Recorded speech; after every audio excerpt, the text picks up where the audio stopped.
Most recently, I was running the corporate division of Sabre. So our sister company was Travelocity. I was running part of the B2B division of it. We did this type of thing actually for corporations, just again on the airline side. And before that was with United Airlines and ran the corporate division of United Airlines. I was working hard in my area of expertise, but we were having all sorts of struggles with figuring out how to have good income for the providers and how to have stable income. And so I really wanted to be able to learn the language of business. And that's why I went to business school. And then, like I said, I believe that Opargo has the opportunity to do those things to optimize the needs of both the insurance companies, the providers, and the patients so that they all get better.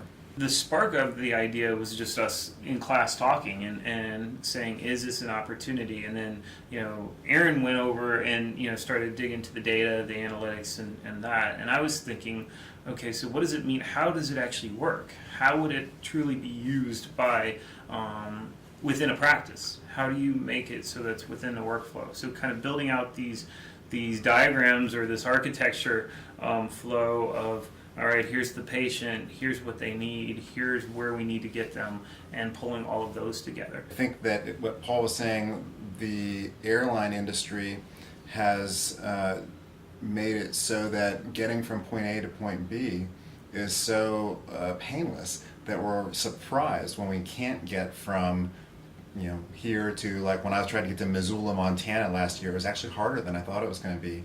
But that's how good the airline industry has been. And for years, because there was some price issues, doctors were able to be always available, and so that's what patients got used to. So when we started getting faced with external pressures, then the ability of us to be as available to people started becoming decreased, and so there was a lot of dissatisfaction within healthcare, and so I think that hopefully this product can start bringing that same idea of making seamlessly available healthcare out there through optimization a reality.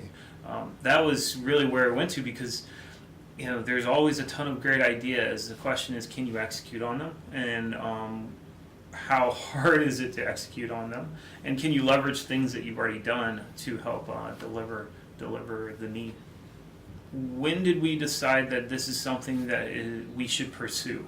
And I think what was most interesting is as we're going through the process, Aaron brought a bunch of his colleagues and friends in to say, do you have this problem and will this help your practice?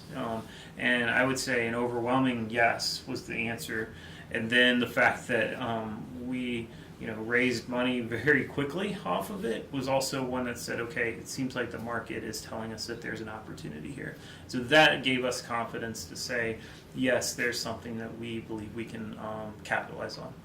We formed the company, we put some money together, we built some mock-ups, and so January of 2013 is when we officially started. I would say it was more like January 2014 when we truly kicked off and said, yes, this is what we're going to do and how we're going to push this business forward from a full-time perspective.